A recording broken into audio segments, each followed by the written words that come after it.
Welcome to the round table. I am Jennifer Eller, and with me today is my co-host Mike Hill, and we have Nick Wilson, who I think has a camera on him. A camera. But he doesn't have the pictures up on the screen where we can be looking at him. Aww. Like when the TVs are turned on, we can always look over there and see it. So we don't know what kind of faces he's making. True. Okay, Nick, you have till Thursday to fix that. And then our guests today are Chane, Barnard, and Ryan Null. Yes. So I am so happy to have you guys on here. We have been talking since November. They were in South Africa for a while, so we had to wait till they came back, but they are here. So yeah, so your story is pretty amazing, and I had seen it on Facebook when your sister had posted it and your nieces and stuff, and I thought, wow, we got to have you on here because this is pretty cool. So we're going to kind of start at the beginning, because life wasn't always peachy keen, and you all have a past, and so both of your stories I think are somewhat similar. So there was addiction and divorce and depression and all this stuff before you found Jesus. So let's kind of talk about what that life was like. Then we'll talk about how Jesus came into it, and then what you're doing now, which is really cool. So whoever wants to start that. Well, first of all, I'd just like to thank you for having the opportunity to be here and have a platform to speak our journey and our testimony from. And we really love what you're doing here. We catch your podcast from time to time, and it's just cool to see what God's doing through this ministry, through this building, and through the hearts of the people here. So thank you for that. But in the beginning. That's a great way to start it. So we were both kind of on our own parallel journeys with God at the time that we met. And those journeys started prior to our meeting, and they both kind of started with finally a incident that happened in our lives that brought us to the point where we went, man, I just can't do this anymore. I can't do it on my own anymore. I don't even want to do it on my own anymore. I've done it wrong so many times. I'll speak on addiction because addiction was really my thing, and I was a happy drunk. So I never struggled with that depression part of addiction. But addiction was the cover up for everything, it was the go-to in my life. And at the end of the day, again, at the age of 43, life had fallen apart for me, and I had to take a real hard look myself in the mirror and go, wow, I am the most common denominator of everything that's gone wrong in my life. I have a bachelor's degree in psychology, so I've read a lot of self-help books. Right. A lot of times you can't see the forest through the trees, You're good at diagnosing everybody but yourself. So taking that hard look and going, wow, actually, I need help. I can't do this on my own. And because of my past with church, I went to a small Baptist school, kindergarten through sixth grade, and then I completely rejected God and just didn't have anything to do with Him or Christianity up until just a few years ago.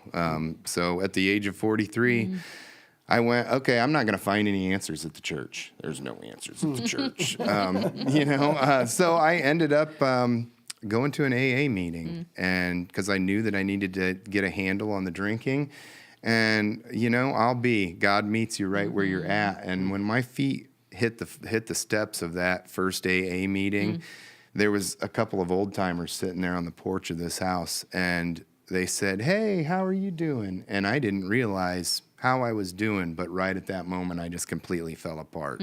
And there was where God met me in the heart of these two old timers and picked me up, turned me around, set my feet on solid ground. Boy, when I hear the words of that song, I just go, wow, man, that's so powerful, and it's so true, and it's exactly what happened for me. And it's it's not all peachy keen to surrender, but it started right there. And from that day forward, I just woke up every day and went, God, give me enough light to see the next step in front of me. Give me enough light. It's all yours. It's whatever you want to do here. And, a year later was when, it was a little over a year after that Chane and I had met. So that's my background, and I'll let you go ahead with yours. It feels like it's like such a long story to get through, but it feels And a like long time ago. Yeah, it feels like so long ago. Just the way that God picks you up and turns you around to be in a place where we keep saying we look back, it's like a movie that we've watched, but we're totally new creations. We're not the same anymore. We don't feel the same. We don't look the same. We don't act the same. Yeah. And so my background was also just struggling with depression, but a very long marriage that was not good for either party. And I didn't realize I was struggling with depression. It was like a deep, dark hole that just keeps sucking you in. And also the marriage was ending, and I came to breaking point. And in that, I also realized, like, I can't do this on my own. And for the first time, I reached out, and I got help as well. And it's just amazing how still gets you, because it's such a real place to be, where you're finally at a place of surrender. And in that place, God's able to work with you. And as soon as you go like, okay, I got help now, I know what's happening, I know what's going on, and you're still in a place where you feel like you can do it on your own. Like, I'm going to self-help, and I'm going to stand up and write down my whatever I'm thankful for, my gratitude journal. Yeah. And then God just starts, like, he reveals things to us. He peels back the layers, and he just keeps working at us. And my complete turning point, where I finally got out of the marriage, got divorced, I was still in that place of loneliness. And God just said, like, I was lying on the bed, and I was thinking, like, who will ever love me? And he said, I will love you. I love you like this. I love you. And it's just amazing how when you give everything up, he starts pouring his love and his blessings over you.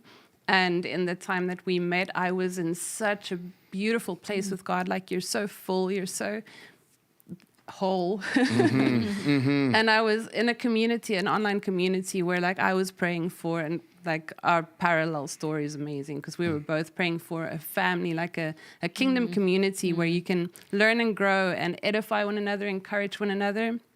And so God kind of like pushed me into this community where I started then working for this online company, and how he put us together, because I was like, I don't want anything to do with men. I was married for 13 years, and I was like, I'm done. This is me and my papa in heaven's time. Now I'm going to learn who I am, what my identity in Christ was.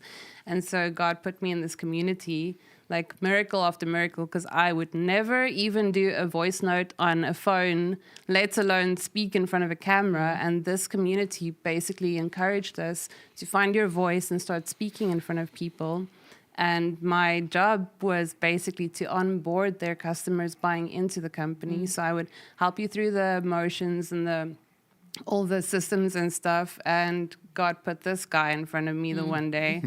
And I had so many calls that day. I've worked with so many people. I think at that time you were like my 45th call with customers coming in. So I didn't think anything of it. Like, I was on my journey. And when we put the phone down, it was just a normal working call. Like, I went through all the systems that you had to do, all business. Put the phone down, and I was just like, what's going on here? And I couldn't get his face out of my mind. And God just kept putting us together. We had like a challenge online, and I was coordinating the challenges. So I had his faces on my screen the whole time. And we came together in all the Zoom meetings. We'd be like right next to one another. And literally, it's crazy. In a Zoom meeting of 50 people, bam, there I am right next to Chane again. It was so crazy. Explain the whole online community thing. Like, so this was a community for... So the name of the business is Kingdom Warriors, and they were like a cryptocurrency type company, but they dealt in NFTs, which is an online asset. Okay. So we sold NFTs, and as you sell NFTs, you have utilities that come with that. And one of the utilities was this online community of Kingdom people. Creatives. I mean, this is a group of songwriters, poets, Kingdom creatives. So people that people. People were tired, are tired of what they're seeing in Hollywood and music and entertainment and video games. And so they're a group of Christian creatives that came together and decided it's time to take back territory for the kingdom. in the area of arts and entertainment. So their vehicle of investment was NFTs or non-fungible tokens. Yeah. And it's interesting, the way I got into it is because,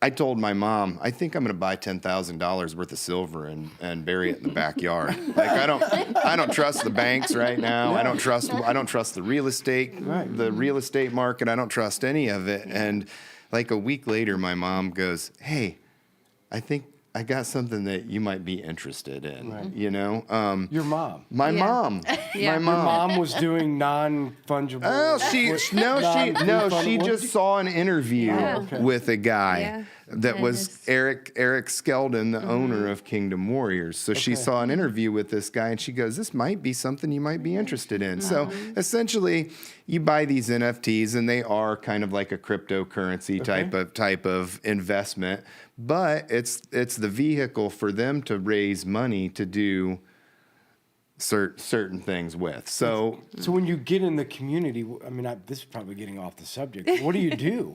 They had a number of Facebook challenges where they had speakers, different pastors, and Kingdom business, kingdom health, and wealth. And so what the challenges and the different speakers they would get would be to a certain theme.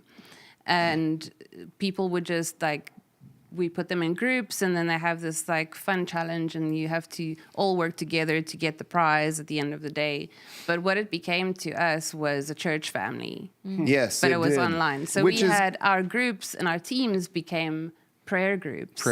Yeah, and absolutely. just a place where you can go I have this problem, can you guys pray for me? And everyone came together, and online on Facebook, you're praying for one another. Right. And so we literally found our church home like that, and we didn't know that we would come together like that. So where were you living at the time? Where you were in South Africa. And where were you? South Whitley. Okay, that's what I thought you were across. And literally, both of us were praying for a community of people of like-minded individuals to plug into, to in order to worship and grow and glean from. And we were both in the beginning of our walk with God, our personal journey with getting to know God. So we were really praying for a community that was going to encourage us and teach us in the ways that we felt God was revealing to us what it's all about.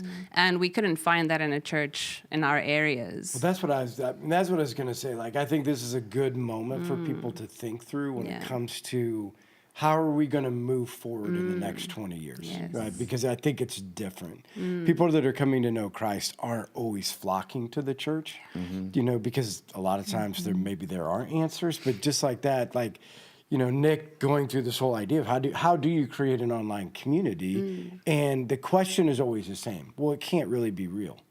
You can't really have prayer, you can't really have community. The idea is get together and then come to the church, where you guys are saying the church was the community via online. And it's mind-blowing because it was literally, I was walking in answered prayers before I realized, I was like, oh my gosh. I was praying for a community of people. I pictured it in my mind being in my own community, in real life. I never even fathomed. I'm not a video gamer. I'm not a big social media-ite. I'm not so to be plugged into, all of a sudden I'm plugged into this community, and next thing you know, I'm going live and doing Facebook challenges on social media was not anywhere. But you know what? I was willing to. I was in a place of surrender. I was willing to do whatever. I just think it's cool to see So. that it actually can happen, and for a big part of your story is because of your online community. It is, and we still have those friends till today. So we're no longer part of actively in the community, Right.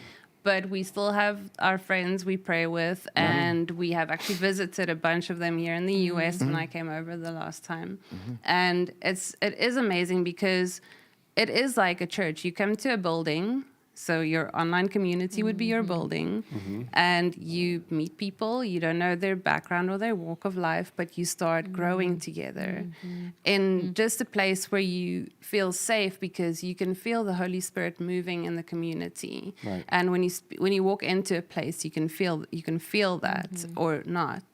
And so in this community, our teams that became our close friends and our prayer warriors, it was literally like someone would send a message on Facebook Messenger, oh, I'm going through this and this. Can you guys please pray? Right. And the way that we were encouraged, like Crystal, I want to say my best friend, my BB. We call ourselves battle babes because you shoot a message, the next minute everyone's voice note praying over the messenger on Facebook. So it's not just a passing by in church like, oh, I'll pray for you, and you forget about it when you get home. We literally came to a place of obedience where if someone's asking or crying out for help, we get on there and we pray for one another. And then the testimony starts coming in. Right. And this is 4,000 people that are a part of this community that represent about 83 different nations or so. Wow. Right. So, you know, I just think it's incredible. It's a good thing to be reminded of is there's alternate ways to create communities of believers that can be seriously powerful. I never thought I'd end up in one like that. I never knew it existed. Never knew what an NFT was either. I had no idea. But that story really does segue into the next is how did this come about? And it really kind of started about the same time as the shoe. Because I had inadvertently started calling this style of shoes Yo Dads several years ago, before sobriety. And I kind of renamed them with my friends and family. Like, we just started calling them Yo Dads. And, you know, I don't know if it was, I do know in my mind, all I can hear is the words of my niece, Kaysen, because she kept after me about it. You should start this company. It could be like Jeremy's Razors. It could, you know, it could be the the big company, you know? And actually, we were walking into this church probably, I don't know, a year and a half ago, maybe. It's about that. Yeah, probably a year and a half ago. And Kaysen goes, yeah, but you really should do it. You should really do it. Like, imagine what it would look like, Right. you know? And it was like God turned something on through the prophetic words of this 15-year-old girl in my head right there. And I went, well, maybe it could work. Next thing you know, I was in one of these Zoom meetings, and one of the guys in the Zoom meeting, actually the founder of Kingdom Warriors, he said, if you have any ideas for marketplace solutions, web stuff, services, even products, God is downloading into his people right now solutions for all these things. And I went, oh, wait, that's me. And then after that Zoom meeting, I was sitting on the shores of Lake Erie at the time. It was my birthday last year, my 44th birthday. And I went fishing up there by myself. And I was sitting on the shore of Lake Michigan praying because I had like 15 minutes till another Zoom meeting I wanted to get on. And I said, God, I don't know anything about a shoe. I don't know how to make one. I don't know how to market one. Heck, I don't even know how. I couldn't even draw one if you asked me to. I can't even draw a stick figure. And I said, I'm going to leave this in your hands. You're going to have to show me exactly what to do with this. 10 minutes later, I get on another Zoom meeting. And this guy, Timothy Morgan, that was running it, he decides that this small group of people, we're going to tell each other about ourselves.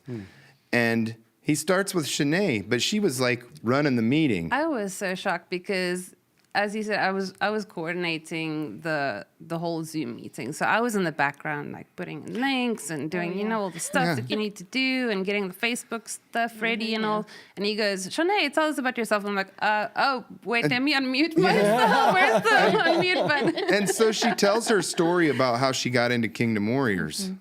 And then he goes, yeah, that's all good. But no. Tell us who are you, Chane? Like, tell us about you. And she goes, well, I'm a textile designer. Oh, wow. And you can imagine my surprise. I went, whoa. And we had already talked a little bit. And so after that meeting, I, of course, called her. And I was like, hey, listen, this might sound crazy, but I think I'm supposed to tell you about this. And then from that, this sparked, and we're now going to get married in the next 90 days. She's here on a K-1 visa, which we just were able to get. So, I would have married her a year ago, but you have to wait for the government to catch up. And so we could do the show 90 Day Fiance or something. Yes. Like that. I'm hearing a lot about that. I've never seen that, but people keep bringing that up. I've only watched it maybe once or twice. That's not my thing. Yes, but it's kind of interesting. People keep bringing that up. So that's the path we're on now, and it started there with an idea. And every time we ran into what felt like a closed door, we just prayed about it and forgot about it, left it, and the door would open, and it just led one thing after another, a word from this person, a phone call with that person that's been in the industry, and we were kind of at a dead end with the idea, and we had started to build like a slide deck around it, but we had really concentrated on a slide deck for another idea that was a school mission in her country. And it was all based around a property that we'd seen for sale. And it was just like this whole idea of a school mission type of thing came, and we built a slide deck around it, and we presented it to a guy. And then I ended up having a conversation with a guy and telling him I had this idea for a school mission thing and this idea for this shoe. And I told him about both of them. And at the end of the conversation, he goes, I always tell people you should either focus on an idea that affects 1 million people or focus on an idea that makes $1 million. And he goes, it sounds to me like you might have an idea that can make $1 million that could fund the idea that'll reach 1 million people. And that's when the switch went, oh, wow, this is a fundraising opportunity, not a money-making, not a profit-making opportunity. Right. And we had also had a dinner with some missionaries while we were there. And like literally from the ground, the missionaries are like, well, the problem is it always turns into a fundraising thing. Like the problem is there's never a shortage of need, but it always becomes a how do we fund it thing. So, so enter the idea of Yo Dads, and, to come alongside and to come alongside a church and be able to market, do a sales drive, and then sow the money into whatever missions, both locally. We're all about locally. The first place that we were able to sow into was her local church in Claymont. So, that's kind of what we're looking at. It is exciting how God just keeps peeling back the layers. Because we had the mission idea where we would just fund a mission that we felt God showing us.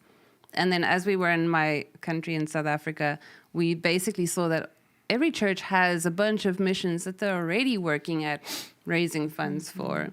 And so when we sowed into Christ Chane Kleinmond, we basically saw, we don't have to reinvent the wheel. We can just go to a church, share our testimony, and as we sell, because everyone wanted shoes after our first interview, and we didn't have enough stock in South Africa. But as we sell, it's a way to you literally walking on earth, taking back kingdom territory, and you're sowing into the churches that we attend, and they can then use that for whichever mission they're busy with at the moment. And just to see the ripples of the waves, like how it's impacting so many people. And we're sitting here thinking I'm not even qualified to speak to people about anything, it's just sharing our testimony. And we never thought either of us would ever be able to do anything like that. So it's amazing to get the feedback and just see the difference that it's already making. Yeah, I don't know what your points are, but I have a lot of questions. So do you want to get... Go. This is the best. Yeah, so conceptually, from a business model standpoint. So the idea is and it could really be anything, but why shoes? Because that's the idea that God gave me. Okay. Yo, Yeah. dads. So there isn't And And anything. there's a scripture that's behind that too. Yes. Deuteronomy something. Deuteronomy 11:24, Yeah. wherever the soles of your feet go, Okay. it's yours. And and I also believe that the name Yo Dad is exactly where I was at in my life. It came in a period where I cried out to God, Yo Dad, I need your help. Like, I can't do this on my own. So why the shoes? No, I mean, again, I think that because the importance of everything from a business standpoint is that, you create this momentum behind a movement of something and not just another product on the market. Yes. Right. Yeah, And so for that's sure. why I said, when you're thinking about the shoes, there's tons of shoes, but there's very few with a story. Yeah. You know what I mean? Yeah. And that's why I wondered, like, why the shoe? And I mean, yeah, you're explaining some of that behind it. I just didn't know if it was a business model, like you can have more margin in a shoe than you can have in a shirt, or more margin in a, but. There is definitely not that much thought behind it. Like, literally. Nothing. No, I have. We were yeah, just, yes, no, God, okay, yes, if you want us to do this. Not that much thought Yeah. behind it. And this kind of leads to one of the other points we wanted to make, and that is, like, God is speaking to his people. We're in a mess right now.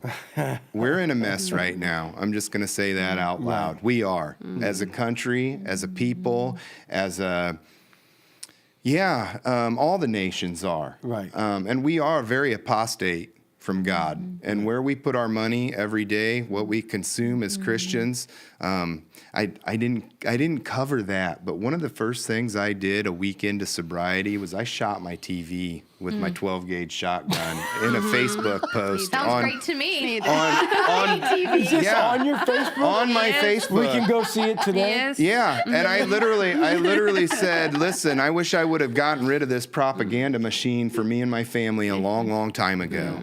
And that is the single best thing I've ever done for myself, because what I did, and she didn't shoot her TV, but she did something much the same way, and I'll let you speak to that because I think it's profound. Yeah. First of all, we have to renew our mind by the power of his word. So I completely cut myself off from anything secular. And I was blessed with a mother that's a fervent prayer. And the fervent prayers of a righteous mother, I feel like they really pay off. Yeah. They really Oh, pay off. So she was able to start dripping things out to me, and I'd watch this sermon, I'd read this scripture, I read this book, that book, and literally, this didn't just come about all at once. Like, it was a complete changing of diet, of consumption, what I consumed with my mind. And we really are in a battle of good versus evil, and it's a battle for the mind. So I'll just let you speak on your part there, how you came to the realization of changing your diet. Pretty amazing, because I also just started my journey with God in that personal getting to know him, but I still consumed anything crime scene investigation type, murders and all the FBI, CSIs, everything. And I watched it continuously, binge watched over and over again, because I'm a crafter, designer, so I work with my hands a lot and I have time to listen to stuff. And I was doing a project on Sir Arthur Conan Doyle's Sherlock Holmes. And so I consumed a lot of that type of stuff. And Holy Spirit just convicted me in that moment. He's like, are you worshiping Sherlock Holmes, or are you worshiping me? And I was like, oh, wow. Put the TV off, closed the project, haven't touched it ever since. It's about 3 years ago. And I also, in that time, was starting to read the Bible a lot more, which I didn't do at all previously. Although I grew up in a Christian home and you're taught to read your Bible, I just never did. And I came across the word that which you consume, you are, or you become. And I realized, like, I'm consuming all this murder stuff. I can, like, kill someone and make the body disappear with everything that I've watched. You know the plan. Yeah. And do you sleep with your eyes open, right? and it's No, I have the crazy. peace that passes all understanding. Yes, we do. Yes, we do. But it's crazy if you think about it, how many, especially women, like watching all these things. And in that, I decided to shoot my TV, and that I never watched any of that stuff again or listened to any of that stuff again, and started consuming kingdom sermons, teachings, series of like how to find your identity in Christ. And so things that would fill me with the word, and that which you consume, you become. And it does when you renew your mind, God renews your heart, and it changes everything in the way you live. Yeah, so let's talk about the mess for a second. Yes. I have an opinion.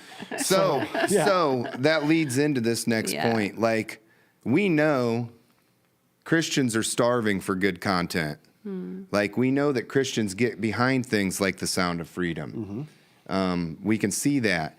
And we definitely feel like we're in a time where God is giving his people ideas for alternative ecosystems, for parallel economies. Let's just think about one of the most common places that people go for their coffee. Let's look at the symbolism in just the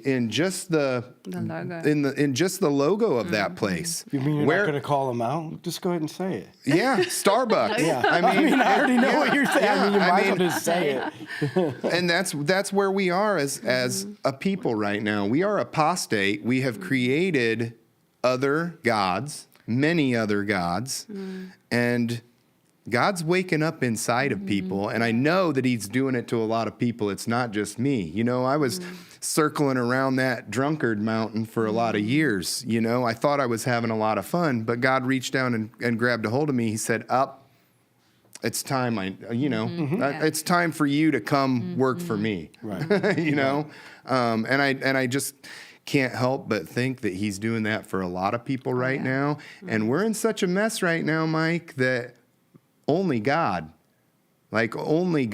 could be the answer to awaken in the hearts of people. And I just know with everything in me that he's got people placed in all mountains, in all the 7 mountains. I mean, there's people in government, there's people in business, there's people in education, and that light's getting turned on. And they're going, ooh, maybe we shouldn't have pornography in the school libraries. Right. Ooh, maybe we shouldn't be doing this with our government money. Ooh, maybe we shouldn't be a part of a central banking system. Yeah, but for me, there's this line that we've always talked about, and I can't ever figure it out. Like the idea that as a Christian, it's not just what we consume with our eyes; it's what we consume with our money that supports the evil Absolutely. of the world. Right. Absolutely. So I just can't ever figure out. Like we had somebody come and do a presentation in youth one time to a bunch of different people on.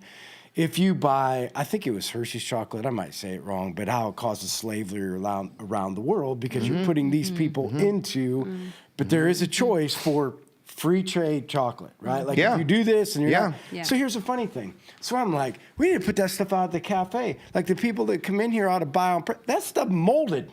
There wasn't anybody buying it. Like, why would you choose to buy something for slavery instead of buying something for the future, right? And like why can't we change consumer mindsets to purchase with purpose, right? Like why is it so difficult? If you are a Christian, shouldn't be part of our purchasing be on purpose to support kingdom work instead of to support evil? Why can't we get there?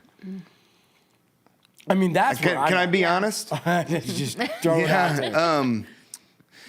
Because the church has believed a lie for so many years. Okay. And that is, we shouldn't talk about religion and politics outside the church. And this is exactly what happens when you don't talk about religion and politics. Okay. I think we've been asleep at the wheel, and I think it's a real Nineveh moment right now. Like, this story of Jonah, it's profound, man. Like, this guy is the representation of the church. Yeah. And instead of following after what God was calling him to do, let's say we're the church, we're Noah. instead of following after what God told him to do, go warn the people of Nineveh. Right. You got to go warn them. Right. And instead he got on the boat. He's Right. like, I'm not going to do this. Yeah, I'm not going to do it. Well, right now, I think even the rocks are crying out, you know, because even regular society is like, oh my gosh, we got a problem here. And so like the guards or like the other people on the boat of Nineveh, as the storm was blowing in, they're going, we've got a problem. We've got a problem. Yeah, but I think the problem is they look to the wrong place to fix it.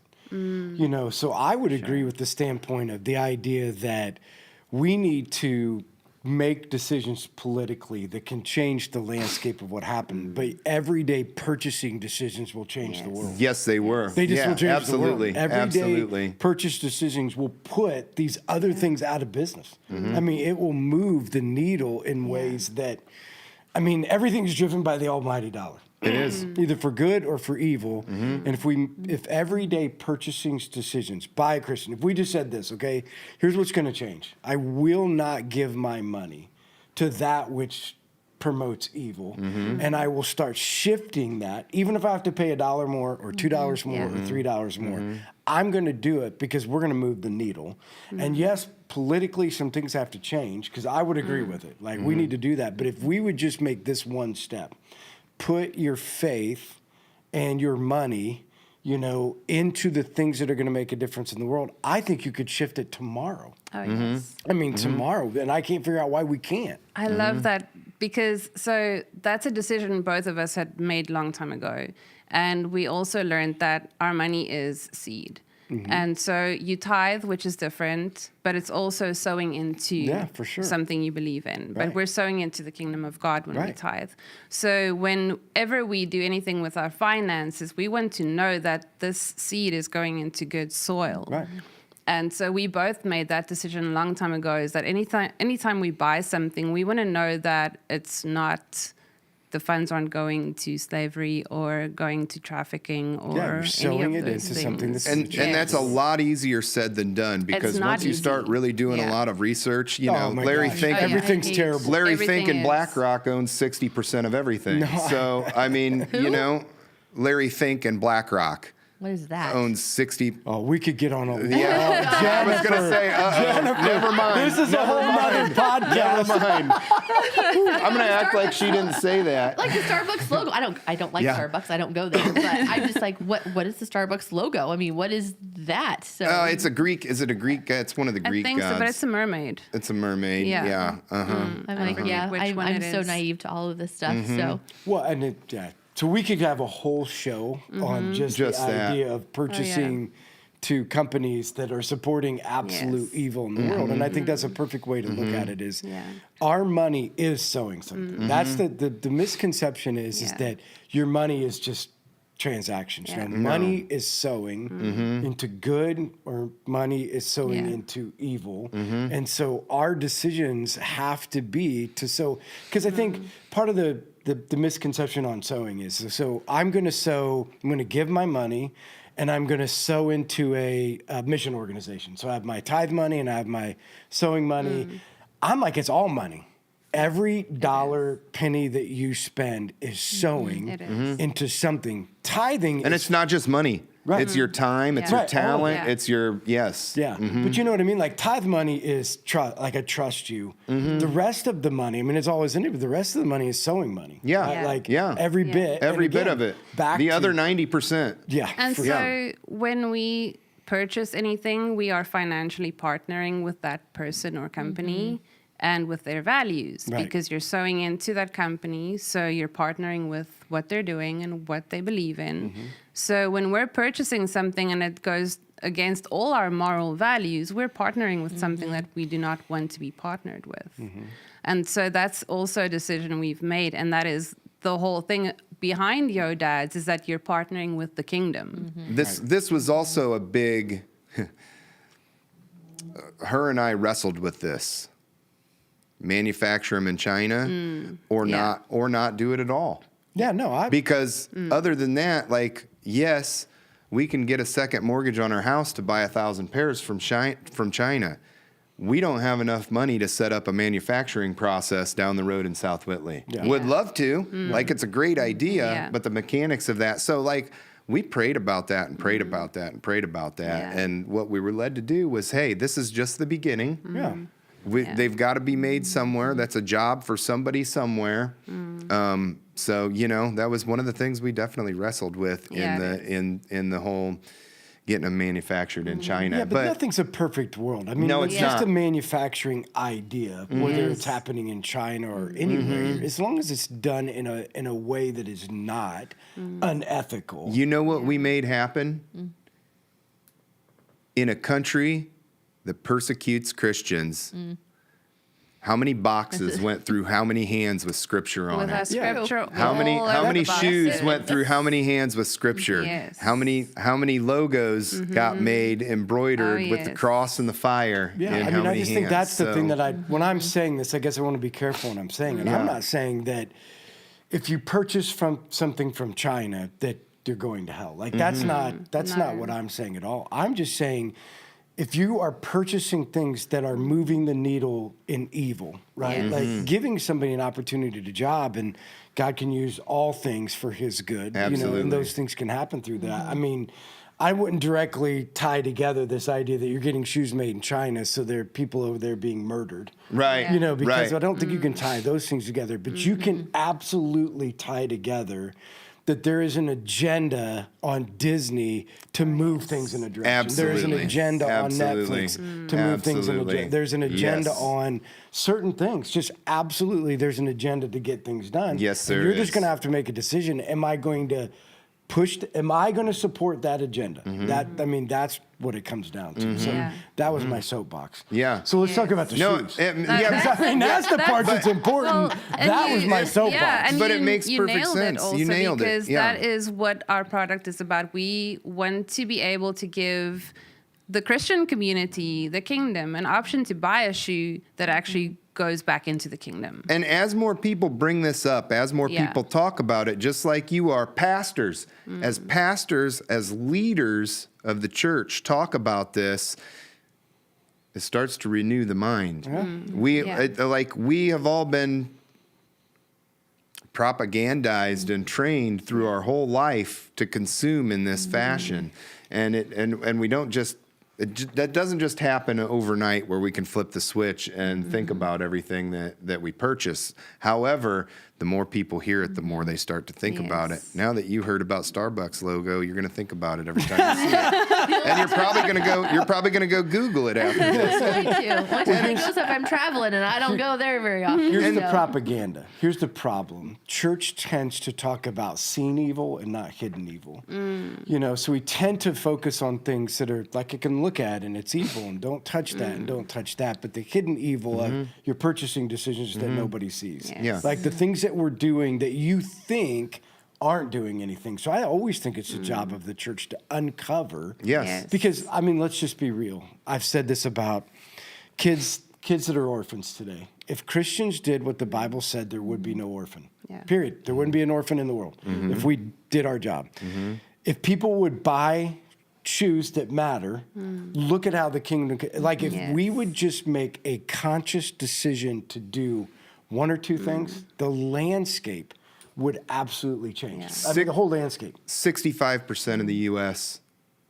in 2020 identified as Christian. That's 213 million people out of 334 million people. Right. That's a my- pretty big majority. Yeah. That's a super majority. That's what I'm saying. Yes. So if they use their purchasing decisions, the things that they do for furthering the kingdom, there would not be a mission in want today. Yeah. There just wouldn't. But that's why I can't, in my mind, I can't understand why would this just not be. You don't have did it be sold out all the time? You'd have no Yeah. opportunity to keep it in because, I mean, I see Sarah's kid wear those These type things? of shoes. Yeah. I mean, what are they called? Like the other that look like these.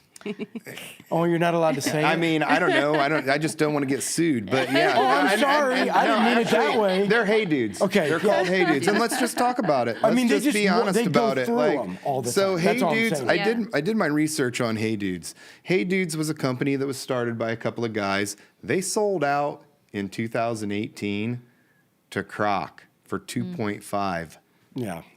billion. Oh my gosh. Yeah. Yeah. And then what happened was Kroc dumped a bunch of money into them as an advertising campaign, and now everybody in the world wears them, probably multiple pairs. And I know people that are like, yeah, they're so comfortable, they wear out so quick.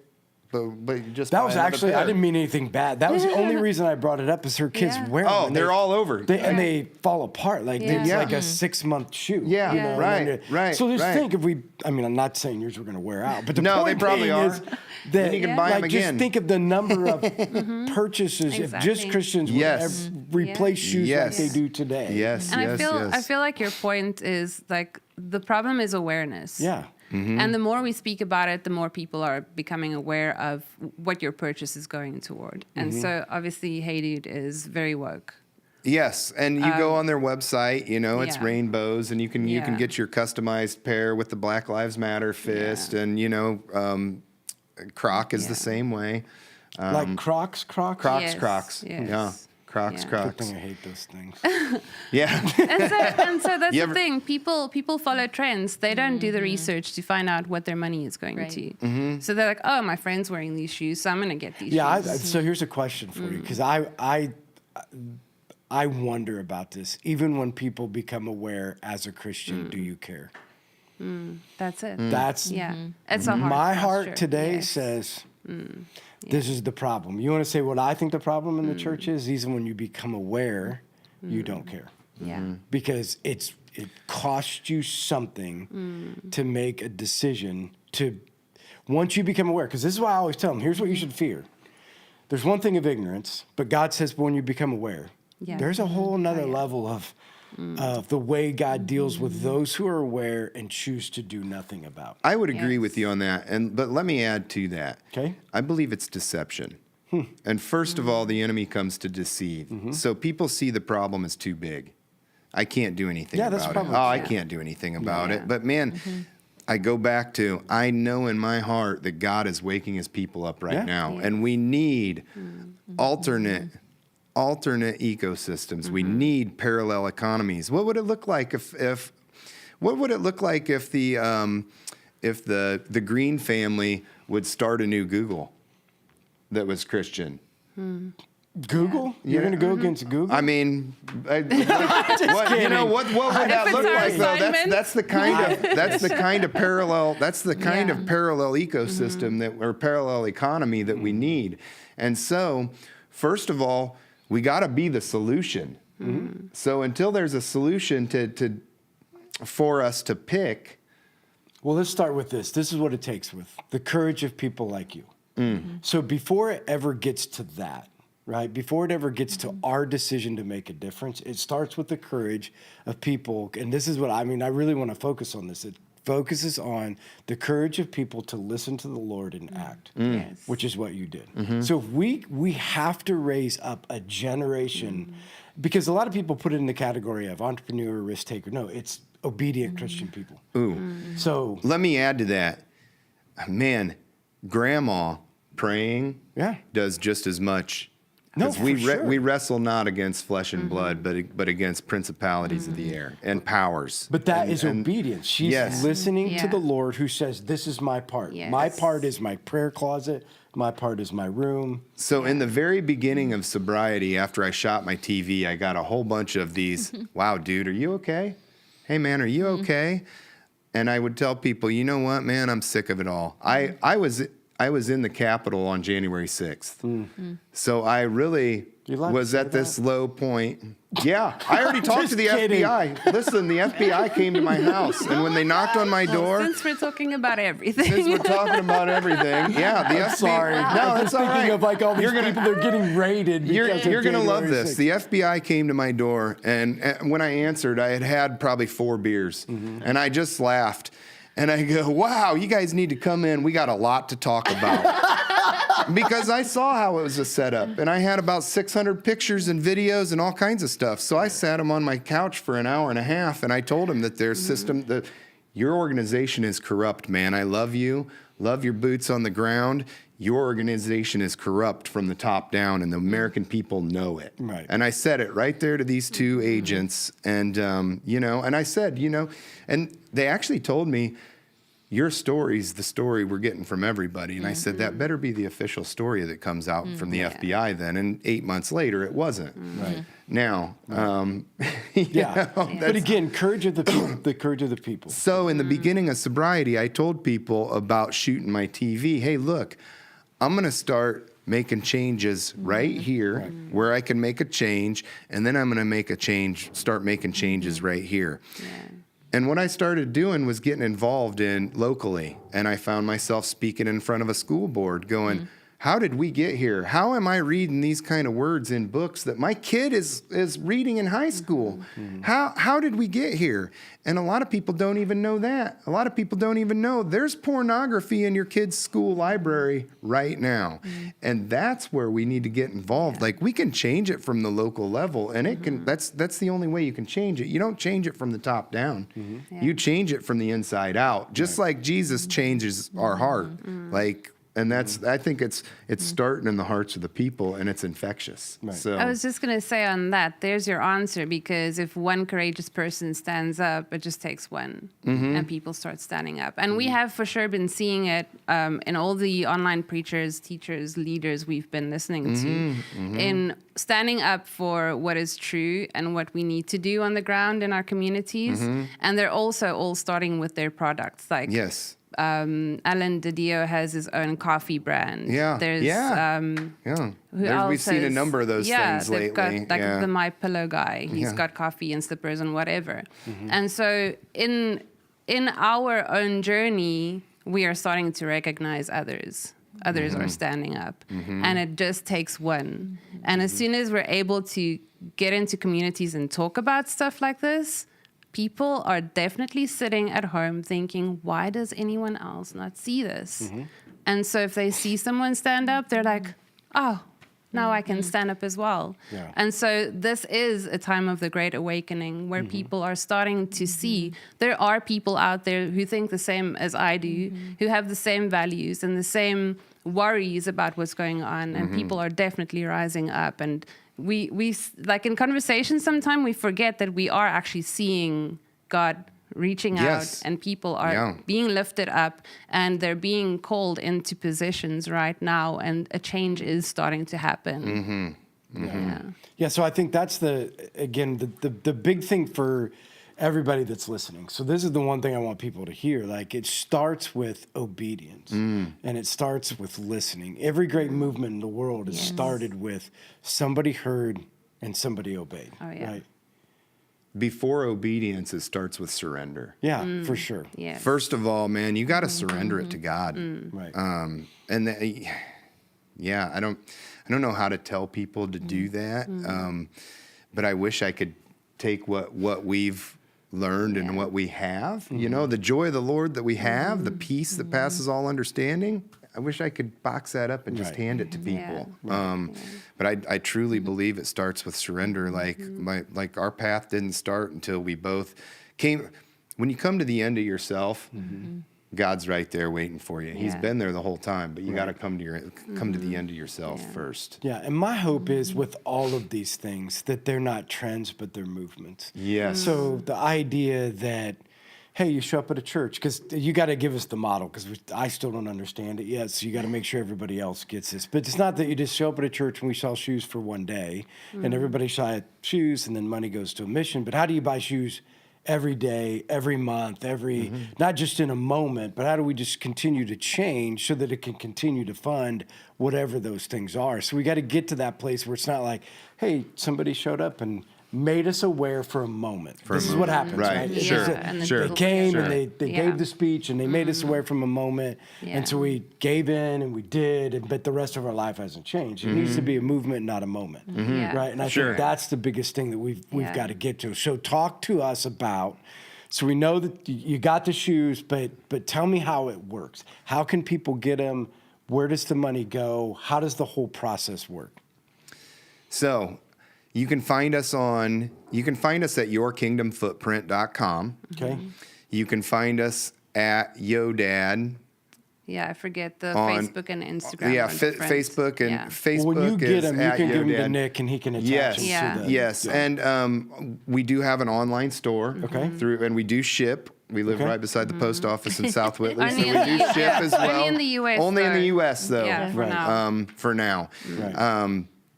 And what we'd like to do in the future is say, we come to your church on Sunday. We play a little 3-minute video about Okay. what we are. We set up in a room after church, and people can come see us after church. Right. We'll have a few samples of different sizes. People can try on, decide what size they are. We can do the transaction, and then we'll fill the order Okay. through that week, and people can pick up their shoes the next week at church. And then, so for the continuous movement part of it, we are working on getting like a promo code. So whenever anyone from your church in the future then buys from the online shop and uses the promo code, that amount, because we are sewing $20 of every church into the missions. They're $55 a pair, Yeah. so Okay. $20 from every pair is going to go Yeah. into missions. So Okay. if it's Yeah, with so your that church, goes if people in, are buying from your church and they put in your coupon code, that $20 will go to your missions, whatever. So the model is specific mission.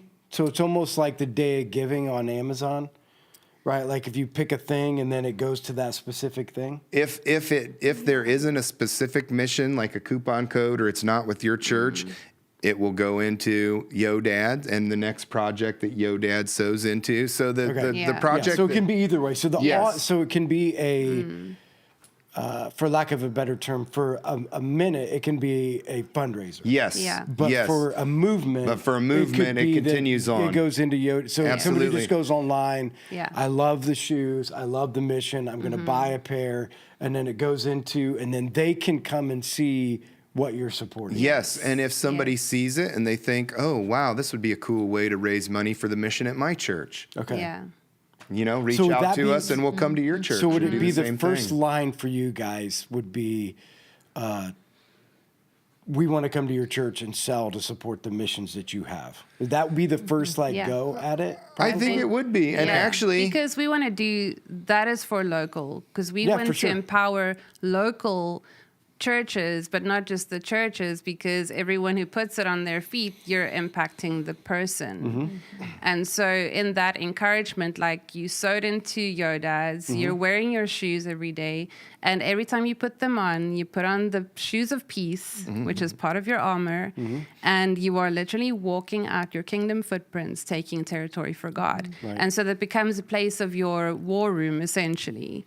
And so making an impact in someone's life, but then also knowing that you're sowing into either your own church's mission or missions that we are partnering with. yes, and anything that doesn't go to a specific church's mission, we'll continue to update where we're selling Yeah. on our social media and Yeah, all for that sure. kind of Yeah. stuff. And Yeah. for right now, we have one style. This style that we all have on here, And and these Look are at called- this. these No are called- cowboy boots today. These yes, are called the casein. the Yeah. casein. The These are the casein. casein. Are they really? Yeah. Yes, they are. Yeah. Wow. That was one of my awesome. questions. Are you going to come out with a different style, different colors? yeah. We or hope to. what do- Yes, we hope to. So, as soon as Yeah. we get through this first batch, we're ready to order again. And Yeah. we'll Then see we'll what do that some looks his like. and hers, because Yes. we've had a lot of questions. They're like, are you going to bring out ladies type? Yes. We're like, yeah, we'll do it. Yeah, and this is a unisex, so we Mm-hmm. have sizes all the way from 13 men's down to 5 and a half. 5.5 Yeah. Mm-hmm. or something. So, Yeah. Yeah. So, but the model would be, so once people see this, so it'll go out on Facebook, it'll go out on our YouTube, and, hopefully we get everybody to share it and get it other. So if they were sitting here listening to it, go ahead. no, go ahead. Yeah. Go So ahead. if they were out there and they see it and share it, if people see this, what they would want to do is get with you so you can come to a church and sell shit. No.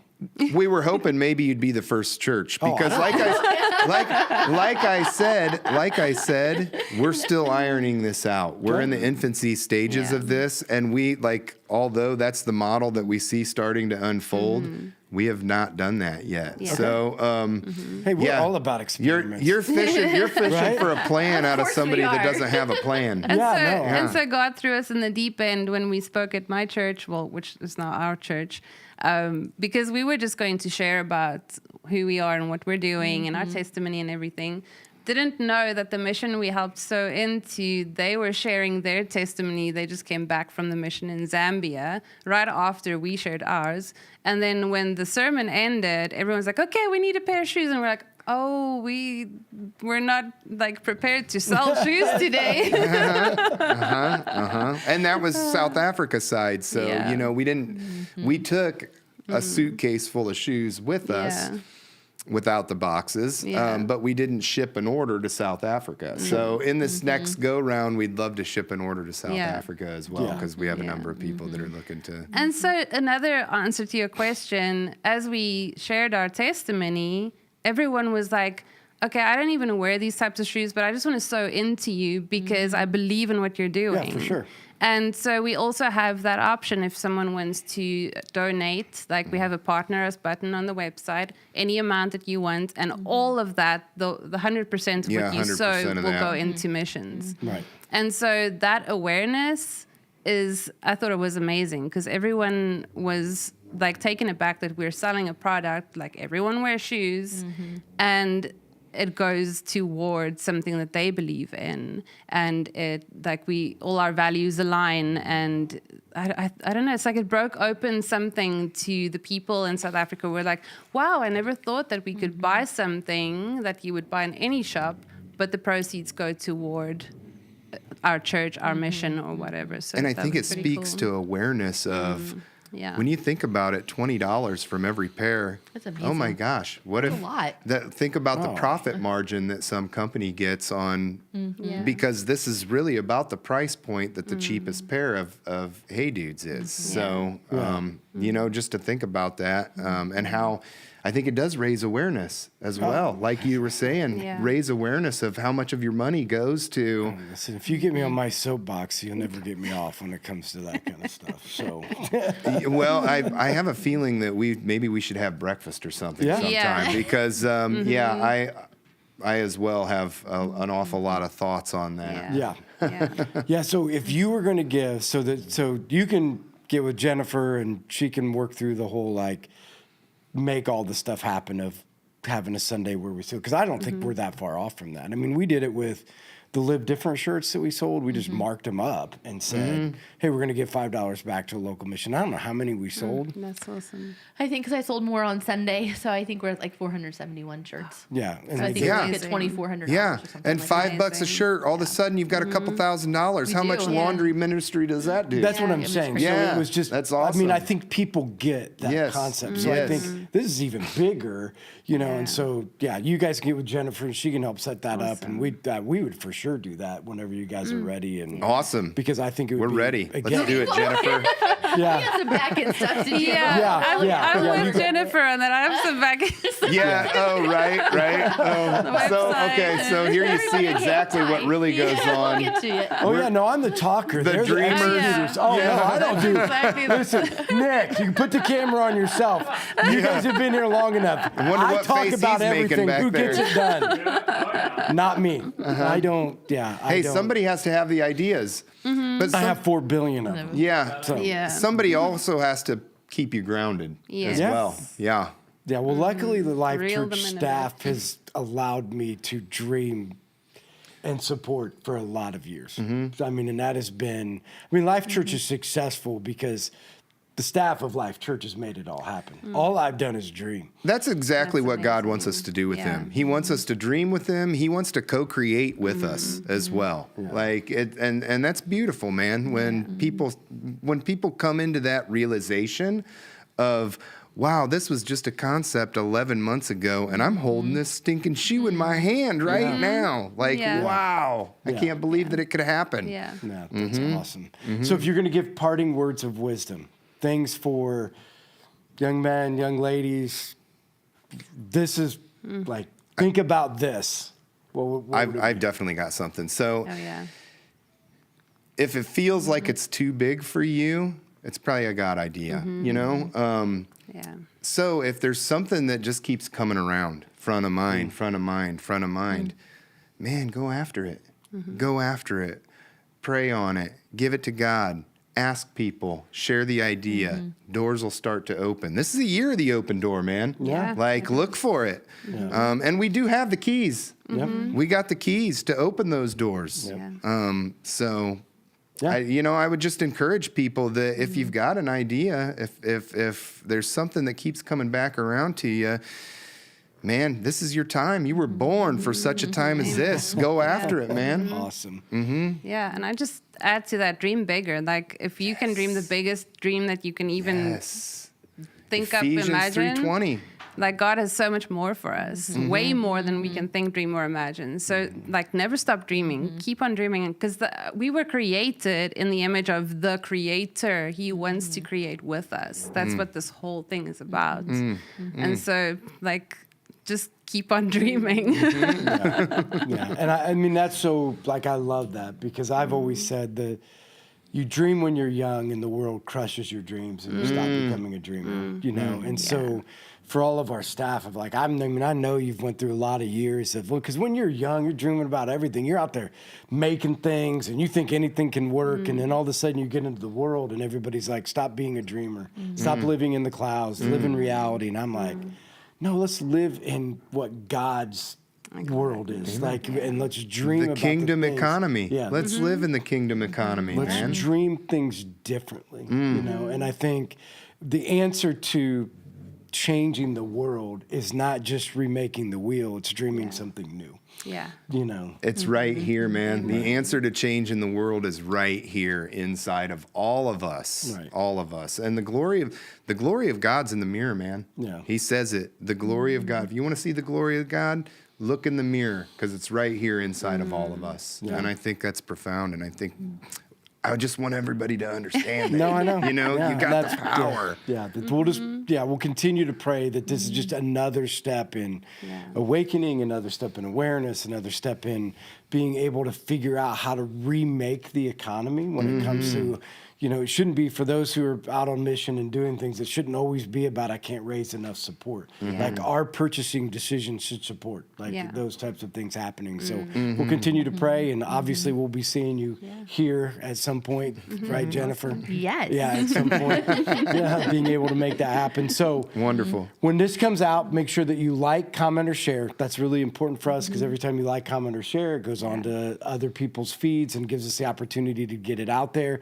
We'd love for you guys to reach out. So I'm sure, Nick, somebody will put out the links to be able to go to the places to be able to do more research and be able to find what that looks like. And possibly coming soon, now I don't know what soon is, we'll be having the Sunday. Soonish. Soonish, right? Having the Sunday where we'll have the opportunity to be able to share your story and for you guys to have the opportunity to get some new kicks. Awesome. Right? All right. Yes. So thanks everybody for joining us, and we'll see you guys next week. Bye. Thank you. Right? Awesome. Thanks. That was great. Yeah, absolutely, man.